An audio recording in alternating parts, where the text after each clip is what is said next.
Hello students, आज हम लोग का बिजनेस स्टडीज़ का सेकंड क्लास है। ठीक है, हम लोग चैप्टर नंबर 1 स्टार्ट किए थे बिजनेस स्टडीज़ का, nature and significance of management. और हम लोग लास्ट क्लास क्या डिस्कस किए थे? दो टॉपिक, एक तो मैनेजमेंट का meaning and characteristics of management. ठीक है, आज हम लोग और दो टॉपिक डिस्कस करेंगे, एक ऑब्जेक्टिव्स ऑफ मैनेजमेंट और एक इंपॉर्टेंस ऑफ मैनेजमेंट। टोटल इस चैप्टर के अंदर में 10 टॉपिक है, तो अगर हम लोग दो दो टॉपिक करके पढ़ेंगे तो 5 वीडियो में ही हमारा पूरा चैप्टर कंप्लीट हो जाएगा। ठीक है, तो स्टार्ट करते हैं आज का topic, objectives of management.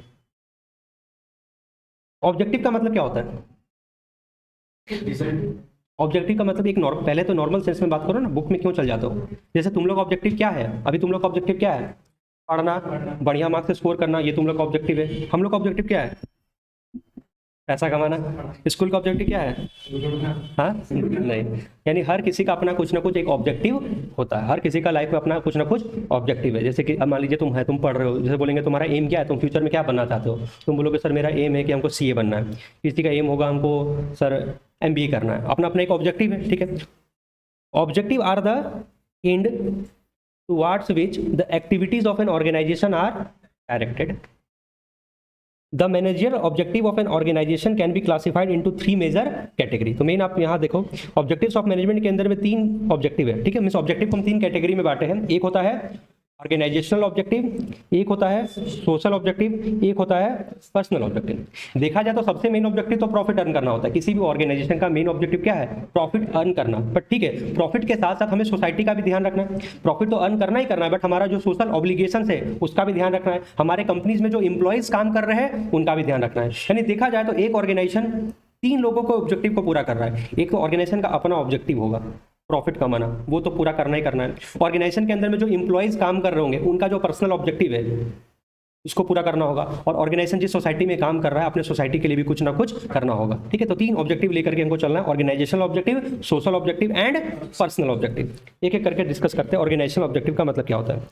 These objectives aim at prosperity and growth of the organisation. ये ऑब्जेक्टिव जो है कहीं ना कहीं ऑर्गेनाइजेशन के प्रॉस्पेरिटी एंड ऑर्गेनाइजेशन के ग्रोथ से कनेक्टेड है। ठीक है, generally it is assume that profit maximisation is the main objective of every organisation. Generally तो यही माना जाता है, किसी से भी पूछोगे ऑर्गेनाइजेशन का मेन ऑब्जेक्टिव क्या, तो प्रॉफिट कमाना।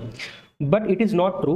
The manager try to develop and attain variety of objective in all managerial areas. यानी सिर्फ प्रॉफिट कमाना ही मेन ऑब्जेक्टिव नहीं है। हम लोग 3 तरह से इसको कैटेगराइज करते हैं ऑर्गेनाइजेशनल ऑब्जेक्टिव को।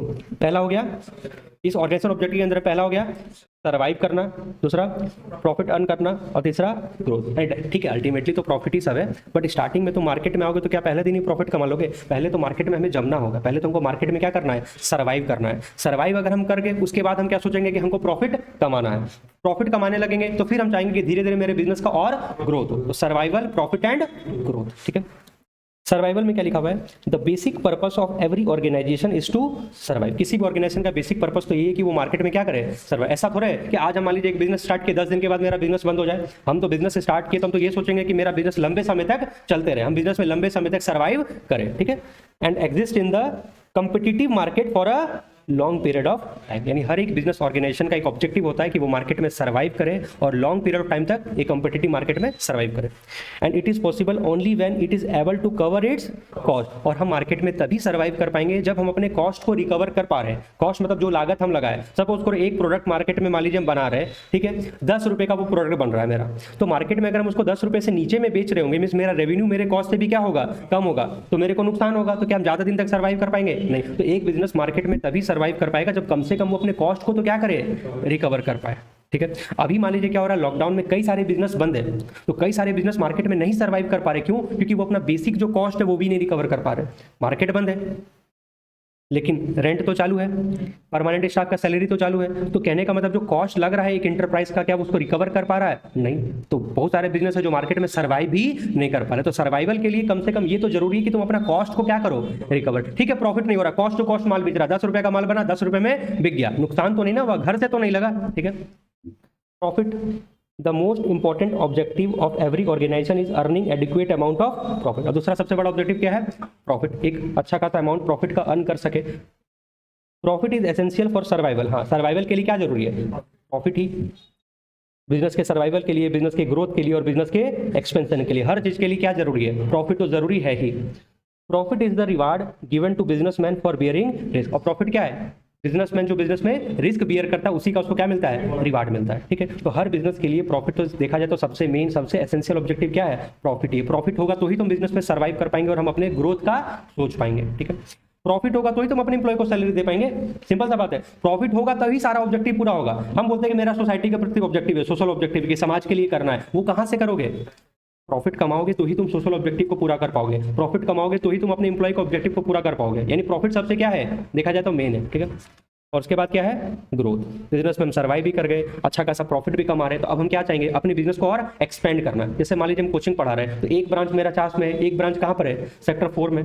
धीरे धीरे और हम क्या करेंगे, अपने ब्रांच को फैलाना चालू करेंगे, अपने प्रोडक्ट को बढ़ाना चालू करेंगे। मान लीजिए हम पहले सिर्फ अकाउंट्स पढ़ाते थे, अब अकाउंट्स पढ़ा रहे, अकाउंट्स के साथ क्या पढ़ाना स्टार्ट कर दिए, इकोनॉमिक्स पढ़ाना चालू कर दिए, फिर इकोनॉमिक्स के साथ अब हम एक और क्या स्टार्ट कर दिए, बीएसटी। तो समय के साथ साथ अपना क्या करना है, एक्सपेंशन भी करना है, नंबर ऑफ ब्रांचेस को एक्सपेंड करना है, नंबर ऑफ प्रोडक्ट्स को क्या करना है, एक्सपेंड करना, नंबर ऑफ इंप्लॉइज अपने ऑर्गेनाइजेशन में क्या करना है, बढ़ाना है, तभी ना तुम्हारा ग्रोथ होगा। Business organisations must grow and expand their activities and the success of any organisation is measured by the growth. कोई ऑर्गेनाइजेशन कितना सक्सेस है उसकी किससे पता चलता है, ग्रोथ से। आज टाटा कंपनी को बोलते हैं इतनी सक्सेसफुल है, ऑल ओवर इंडिया में देखो कितने सारे ब्रांचेस है, कितने सारे प्रोडक्ट्स को मैन्युफैक्चर करके बेच रही है, टाटा कंपनी में कितने इंप्लॉइज काम कर रहे हैं, उससे उसका क्या पता चलता है, सक्सेस का पता चलता है। Growth rate and growth is measured in terms of sales, कितना माल बिक रहा है, number of all over India all over world तुम्हारा कितना सारा ब्रांचेज है, नंबर ऑफ प्रोडक्ट्स। जैसे हिंदुस्तान यूनिलीवर लिमिटेड जो कंपनी कितना सारा प्रोडक्ट बना करके बेचती है, तो एक कंपनी अगर इतने सारा प्रोडक्ट्स को बना करके बेच रही है तो ऑब्वियसली वो मार्केट में अच्छा खासा सक्सेस अचीव कर रही है। नंबर ऑफ एम्प्लॉयज, कंपनी के अंदर में कितने लोग काम कर रहे हैं, इसी से तुम्हारे ग्रोथ का पता चलता है। तो ऑर्गेनाइजेशन के अंदर में 3 सबसे बड़ा ऑब्जेक्टिव क्या है, survival, profit and growth. Survival क्या बोलता है कि हर एक ऑर्गेनाइजेशन को कई ऑब्जेक्टिव होता है कि वो लॉन्ग पीरियड ऑफ टाइम तक बिजनेस में क्या करे, सर्वाइव करे, और ये तभी पॉसिबल है जब वो अपने कॉस्ट को क्या करे, कम से कम रिकवर करे। मेरा लाइन को बार बार सुनो, बिकॉज एग्जाम में तुमको यही लिख करके आना है। एक ऑर्गेनाइजेशन चाहता है कि हम लॉन्ग पीरियड ऑफ टाइम तक बिजनेस में क्या करें, सर्वाइव करें, और ये तभी पॉसिबल है कि जब वो अपने कॉस्ट को रिकवर कर पाएगा।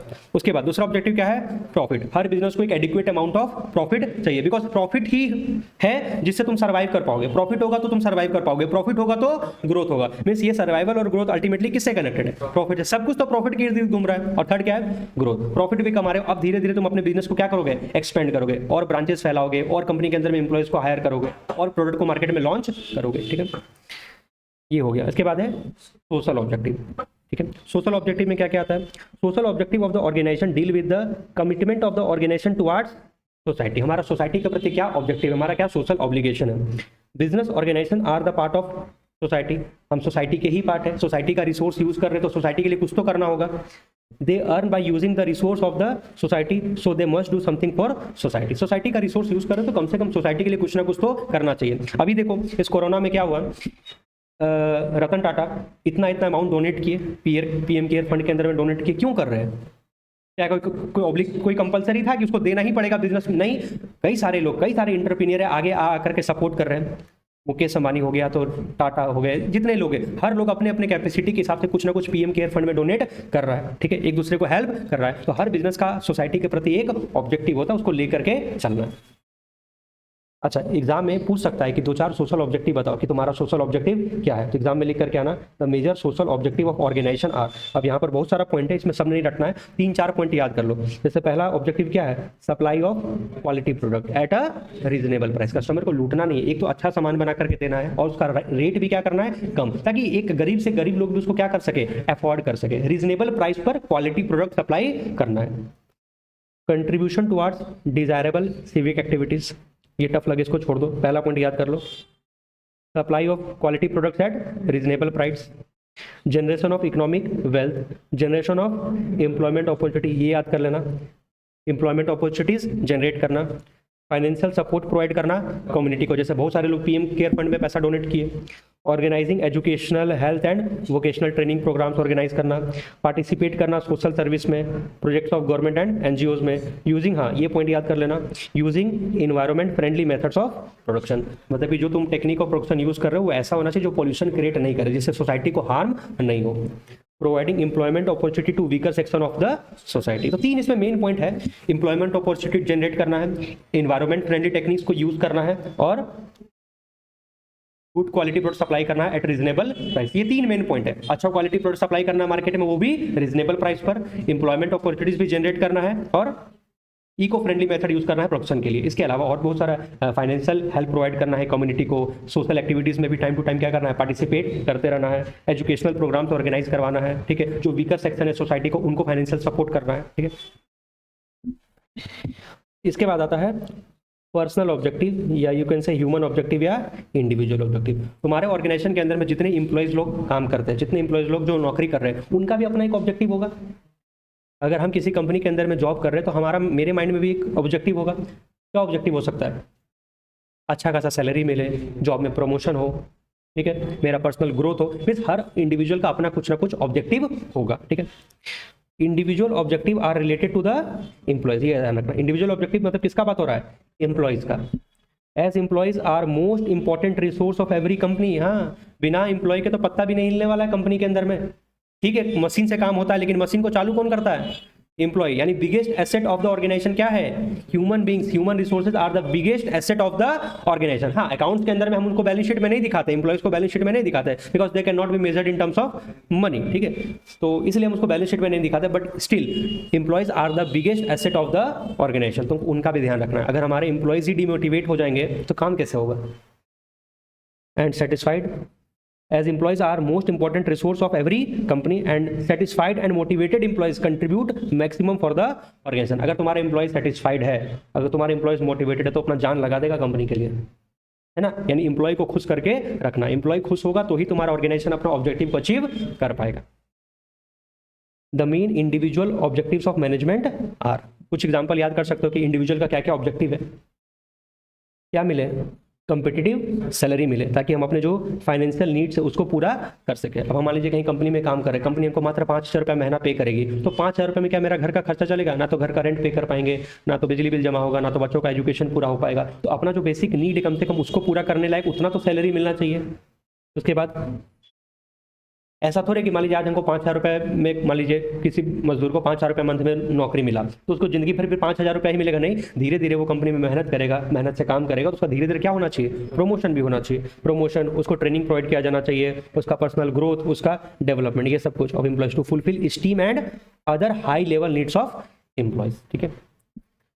Peer recognition, self respect, respect for colleague to fulfil social need, ये सब याद रख लेना। बस तुमको एक तरह से एम्प्लॉय में काम कर रहे हो, कंपनी के अंदर में काम कर रहे हो, तुमको वहाँ पर रिकॉग्नाइज भी करना चाहिए।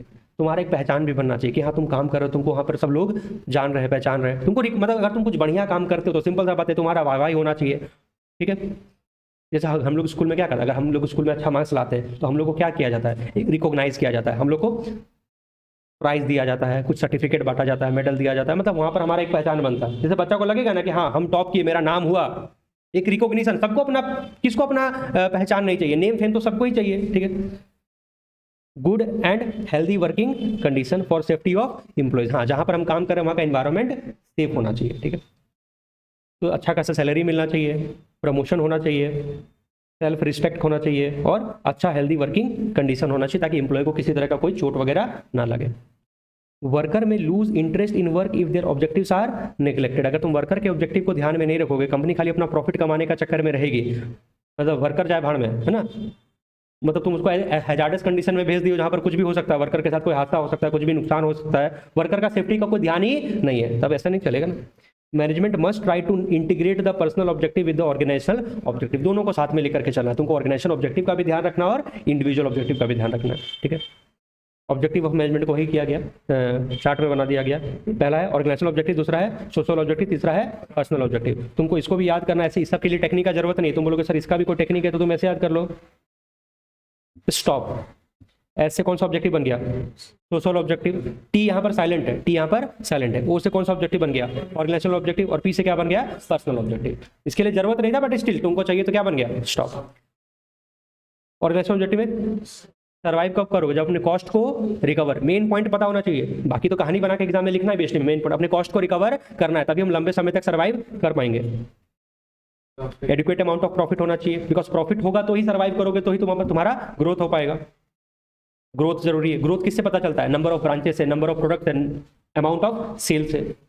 सोशल ऑब्जेक्टिव मार्केट में अच्छा क्वालिटी प्रोडक्ट सप्लाई करना है, इंप्लॉयमेंट अपॉर्चुनिटीज देना है और eco friendly method of production use करना है। पर्सनल ऑब्जेक्टिव क्या हो सकता है, अच्छा खासा सैलरी मिले, वर्किंग कंडीशन अच्छा हो, मेरे को भी रिकॉग्नाइज किया जाना चाहिए एम्प्लॉय के अंदर में, टाइम टू टाइम मेरे को ट्रेनिंग एंड डेवलपमेंट प्रोवाइड किया जाना चाहिए और सोशल रिकॉग्निशन। ठीक है,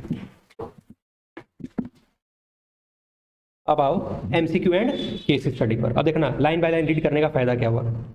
Radhika is engage in manufacturing earthen cooler by using environmental friendly methods of production.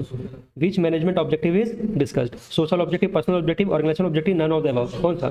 Social objective। ठीक है, तो मेरा वीडियो लंबा हो सकता है, एक टॉपिक को पढ़ाने में आधा घंटा भी जा सकता है, लेकिन हाँ ये आधा घंटा का वीडियो अगर देख लोगे तो उसके बाद तुमको दोबारा फिर सेल्फ रीडिंग का भी जरूरत नहीं पड़ेगा। ठीक है, अगर मान लीजिए 5 मिनट में स्पीड में बोल करके निकल दे तो फिर तुमको वो 5 मिनट का वीडियो को भी कम से कम 5 बार देखना पड़ जाएगा, इसलिए धीरे धीरे पढ़ो, आराम से पढ़ो। ठीक है, Ankita has started a new business of providing organic vegetables and fruits. Although she is not having many competitors, ज़्यादा competitor market में है नहीं, but still she is trying to offer good at minimum prices. मतलब उसका monopoly है market में, चाहे तो वो महंगे में भी बेचेगी तो बिकेगा, बिकॉज ज़्यादा लोग ऑर्गेनिक प्रोडक्ट्स में डील नहीं कर रहे हैं, बट स्टिल वो कोशिश कर रही है कि हम सस्ते दामों में ही प्रोडक्ट दें, so that she is able to survive in market. Market में तो सर्वाइव करना ही है, and make sure people with limited income can also afford her vegetable and fruits, मतलब गरीब लोग भी उसके प्रोडक्ट को परचेज कर सके। बताओ दो ऑब्जेक्टिव कौन कौन सा है, बिकॉज सर्वाइव भी उसको करना है, तो सर्वाइव किस में आता है, ऑर्गेनाइजेशनल ऑब्जेक्टिव में, और सस्ते दामों में प्रोडक्ट को दे रही है, वो सोशल ऑब्जेक्टिव का भी ध्यान रख रही है, ऑर्गेनाइजेशनल एंड सोशल ऑब्जेक्टिव। ठीक है, बिना पढ़े जाओगे तो फिर सब सिमिलर लगेगा, तुक्का मारोगे तो। XYZ Power Limited set up a factory for manufacturing solar lanterns in remote village as there was no reliable supply of electricity। है ना, रूरल एरिया में क्या होता है, बिजली का कनेक्शन उतना प्रॉपर नहीं है। The revenue earned by the company was sufficient day by day, so the company decided to increase the production to generate higher sales। Company सोच रही है कि और सेल को बढ़ाया जाए। For this, they decided to employ people from the nearby villages as very few job opportunities were available in that area। तो वहीं गांव के लोगों को ही एम्प्लॉयमेंट के लिए कंपनी हायर कर ली।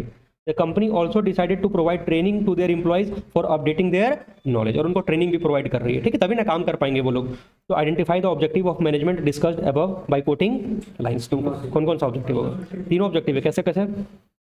Higher sales company decided to increase production, organisational objective का ग्रुप यहाँ से यहाँ पर आ गया ना, ऑर्गेनाइजेशनल ऑब्जेक्टिव, फिर यहाँ से विलेज से ही लोगों को वो हायर कर रही है, तो क्या कौन सा ऑब्जेक्टिव हो जाएगा, सोशल ऑब्जेक्टिव, और फिर उनको ट्रेनिंग प्रोवाइड करना है, ये कौन सा ऑब्जेक्टिव हो गया, उनका पर्सनल ऑब्जेक्टिव हो गया। ठीक है, एग्जाम इस तरह से लाइन कोट करके तुमको बताना होगा। ठीक है, इसके बाद आता है importance of management. A business organization attain top position only because of the quality of management।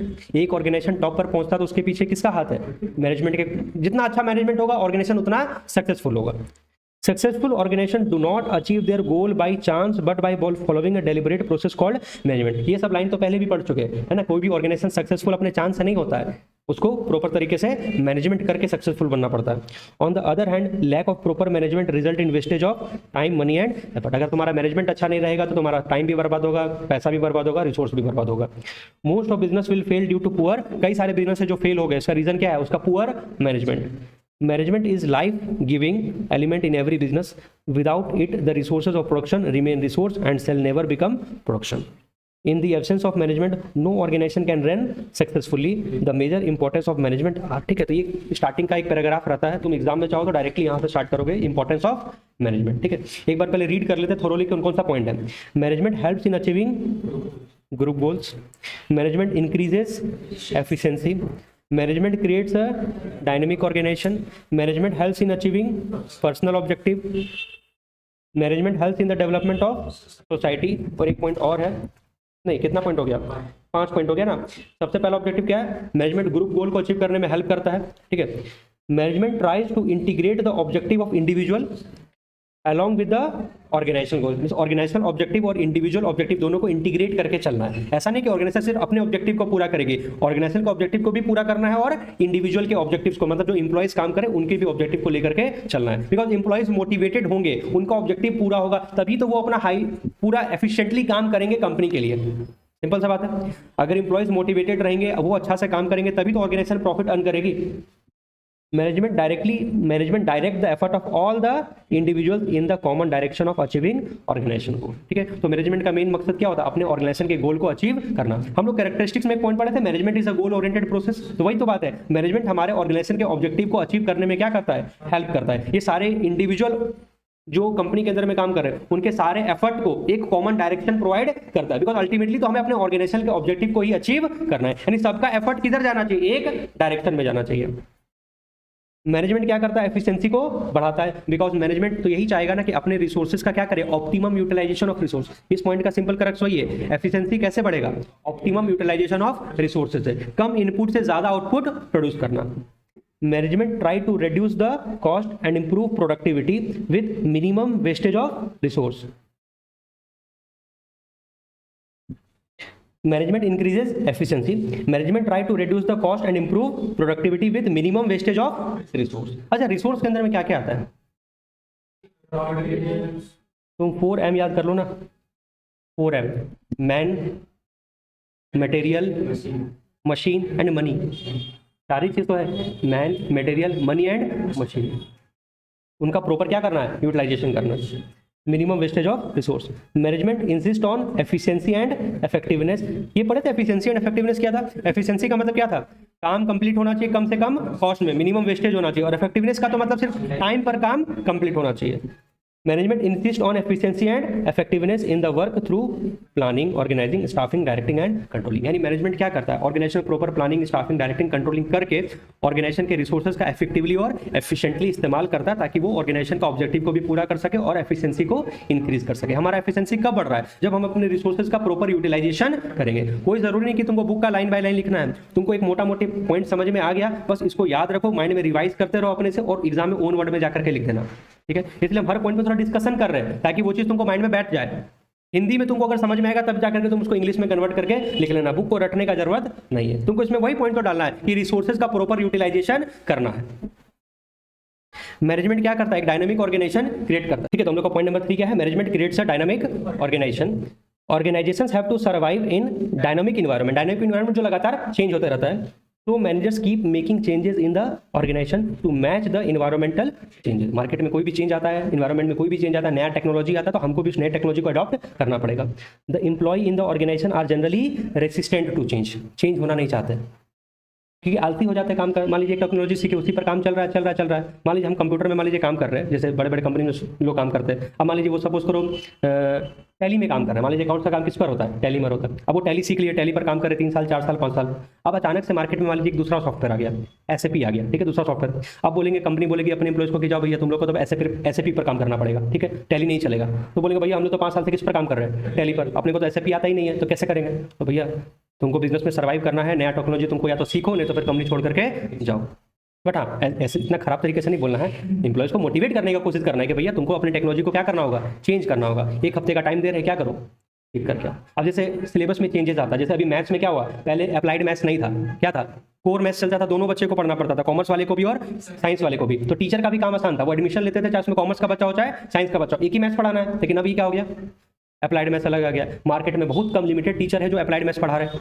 अब बताओ, वैसे टीचर जो अपने आप को अपडेट नहीं करेंगे, अप्लाइड मैथ्स नहीं पढ़ाएंगे, तो फिर धीरे धीरे क्या होगा? मुश्किल हो जाएगा। तो समय के साथ अपने आप को क्या करना होगा? अपडेट करना होगा। अगर सिलेबस में कुछ चेंज आता है तो हम लोग को भी सिलेबस के हिसाब से क्या करना होगा? अपडेट करना होगा। ठीक है। Efficient management motivate employees to adopt changes willingly by convincing them, है ना? तो डांटना नहीं है क्या, तुमको तो करना ही पड़ेगा। उसको समझाओ, उसको मोटिवेट करो ताकि वो मान जाए। कन्विंस करना that change is not beneficial for, इससे सिर्फ मेरा फायदा नहीं होगा, इससे सिर्फ ऑर्गेनाइजेशन का फायदा, उसको ये फील दिखाना है कि इससे सबका फायदा होगा, तुम्हारा भी फायदा होगा। But it improves the employees work also in the competitive world. समझाएंगे कि तुम्हारा ही काम आसान होगा, उसको ये समझाने का कोशिश करेंगे कि इस नए टेक्नोलॉजी का इस्तेमाल करने से तुम्हारा ही काम हल्का होने वाला है, तुम्हारा ही वर्कलोड क्या होगा? कम होगा। जो काम तुम पहले 1 घंटा में करते थे वो काम तुम इस टेक्नोलॉजी से करोगे तो 15 मिनट में हो जाएगा, तो तुम्हारा ही फायदा होने वाला है। Management helps in achieving personal objective, क्योंकि सिंपल सा बात है, मैनेजमेंट का बहुत तरह का ऑब्जेक्टिव होता है, ऑर्गेनाइजेशनल ऑब्जेक्टिव भी होता है, सोशल ऑब्जेक्टिव भी होता है और पर्सनल ऑब्जेक्टिव भी होता है। तो ऑर्गेनाइजेशन सिर्फ अपने ऑब्जेक्टिव को अचीव नहीं करती है, वो अपने एम्प्लॉइज के ऑब्जेक्टिव को भी लेकर के चलती है। An efficient manager is the one who brings maximum prosperity for employer as well as employee. अच्छा मैनेजर उसको माना जाता है जो दोनों को फायदा पहुंचा रहा है, एम्प्लॉयर को भी, मतलब अपने ऑर्गेनाइजेशन में भी फायदा पहुंचा रहा है और एम्प्लॉयज को भी फायदा पहुंचा रहा है। Managers lead the people in such a manner that along with the organizational goal, individual goal of employees is also achieved. दोनों को फायदा होगा। As organisational goal and individual goal are in one direction only, individual wants to earn more and organisation wants maximum production. Individual क्या करेगा, ज्यादा कमाना चाहेगा, हम ज्यादा सैलरी चाहेंगे, और हमारा ऑर्गेनाइजेशन क्या चाहेगा, मैक्सिमम प्रोडक्शन हो। तो सिंपल सा बात है, अगर इंप्लॉय को हम क्या समझाएंगे, देखो अगर प्रोडक्शन ज़्यादा होगा मार्केट में, ज़्यादा सेल करेंगे, प्रॉफिट क्या होगा, ज़्यादा। अगर कंपनी को प्रॉफिट ज़्यादा होगा तभी तो तुमको सैलरी क्या मिलेगा, ज़्यादा, तभी तो तुमको क्या मिलेगा, प्रमोशन। तो तुम कंपनी का अगर प्रोडक्शन बढ़ाते हो, तुम कंपनी को अगर ज़्यादा प्रॉफिट अर्न करके दोगे तभी तो तुम्हारा सैलरी भी क्या होगा, ज़्यादा होगा। यानी कि ऑर्गेनाइजेशन का ऑब्जेक्टिव पूरा होगा तभी तो इंडिविजुअल का ऑब्जेक्टिव भी पूरा हो पाएगा। कंपनी अगर घाटे में जा रही है तो बताओ इंडिविजुअल का ऑब्जेक्टिव कैसे पूरा करेंगे। Employees can earn more by producing, तुम ज्यादा प्रोड्यूस करो ना भैया, तुम ज्यादा एफिशिएंटली काम करो, कंपनी को प्रॉफिट ज्यादा होगा तो तुम्हारा ऑब्जेक्टिव भी पूरा होगा, तुमको भी सैलरी ज्यादा मिलेगा, तुम्हारा भी प्रमोशन कंपनी में होगा। यानी काम के हिसाब से तो सैलरी मिलता है भैया। This will fulfil the objective of both the management health in development of society का, बिकॉज ऑर्गेनाइजेशन का सोशल ऑब्जेक्टिव भी होता है क्वालिटी प्रोडक्ट प्रोवाइड करना at reasonable price, eco friendly method use करना होता है प्रोडक्शन करने के लिए, और इंप्लॉयमेंट अपॉर्चुनिटीज जनरेट करना। तो ये सब ऑब्जेक्टिव्स अल्टीमेटली कर क्या रही है, सोसाइटी का तो डेवलपमेंट कर रही है। बोलते हैं ना, सबका साथ सबका विकास, सिर्फ अपना ही विकास नहीं। Efficient management always has multiple objectives and they give due importance to social obligations towards different groups of people in such as employee का ध्यान रखना है, अपने कस्टमर का ध्यान रखना है, सप्लायर का ध्यान रखना, सबका ध्यान रखना है। It insist on providing quality goods, competitive salary, create employment opportunity etc. and by increasing production management also contributes to increase in GDP। Ultimately हम अपने देश के डेवलपमेंट में भी तो हेल्प करें, बिकॉज ऑर्गेनाइजेशन का जो प्रोडक्शन हो रहा है, अल्टीमेटली हर ऑर्गेनाइजेशन का जो टोटल प्रोडक्शन होता है उसी को जोड़कर तो देश का क्या निकलता है, GDP निकलता है, gross domestic product, and keeps to growth of nation. तो 5 पॉइंट है सर। अब मान लीजिए पढ़ तो लिए, इतना कुछ रीड कर लिए, बट मान लीजिए 1 घंटे के बाद भी अगर तुमको बोलेंगे ये 5 पॉइंट लिखने तो हो सकता है भूल जाओ। तो बात क्या है कि कितना भी तुम समझ लो, मार्क्स तभी मिलेगा जब तुम उसमें पॉइंट सही लिख करके आओगे। अंदर का कंटेंट तुम ओन वर्ड में लिख सकते हो, बट तुमको पॉइंट लिखना पड़ेगा। अब इस पॉइंट को हम याद करवाते हैं कि ये 5 पॉइंट है, तुम उसको कैसे याद करोगे।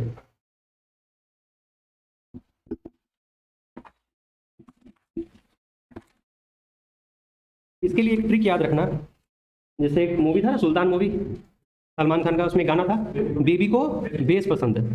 तुम लोग याद करना, दीदी को पिग पसंद है, ठीक है, दीदी को पिग पसंद है, ये अलग लेवल की दीदी है, ठीक है। अब देखो कैसे याद करोगे। पहला यहाँ पर क्या है, डी से क्या वर्ड बना, डायनामिक ऑर्गेनाइजेशन, यानी हमें एक डायनामिक ऑर्गेनाइजेशन क्रिएट करना है ताकि जैसे मार्केट में कोई भी चेंज आए तो हम लोग भी उस चेंज के हिसाब से अपने आप को क्या कर सके, अपग्रेड कर पाए, ठीक है। एक डायनामिक ऑर्गेनाइजेशन क्रिएट करके चलना है। दूसरा डी आया, डी का मतलब यहाँ पर हो गया development of society. Dynamic organization भी क्रिएट करना है, सोसाइटी का डेवलपमेंट भी करना है। इसको बोल बोल करके बस प्रैक्टिस कर लेना। डी से डायनामिक ऑर्गेनाइजेशन क्रिएट करना और सोसाइटी का डेवलपमेंट भी करना है, ठीक है। दीदी को क्या पसंद है, पिग पसंद है। पी से क्या होता है भैया, पी से पर्सनल ऑब्जेक्टिव, पी से मेन क्या है इसमें, पर्सनल ऑब्जेक्टिव, यानी मैनेजमेंट हेल्प करता है पर्सनल ऑब्जेक्टिव को अचीव करने के लिए। पी के बाद क्या है, आई स्टैंड्स फॉर इंक्रीजेज एफिशिएंसी। यहाँ पर ई वर्ड से नहीं बनाया, आई से बनाया। ये इंक्रीज करता है किस चीज को, हमारे एफिशिएंसी को इंक्रीज करता है by optimum utilisation of resource.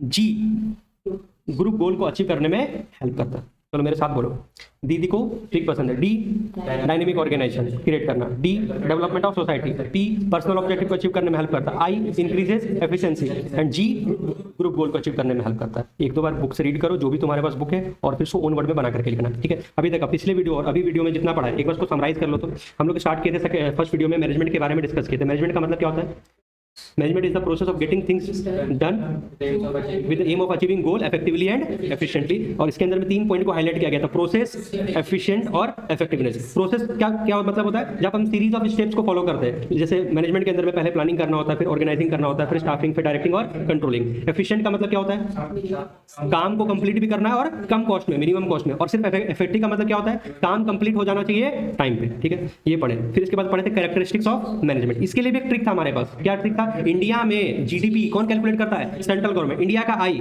Management is an intangible force. India में मे का एम, मल्टी डायमेंशनल। तो आओ बाजी रावण याद आ रहा है, management of people, management of operation, management of work.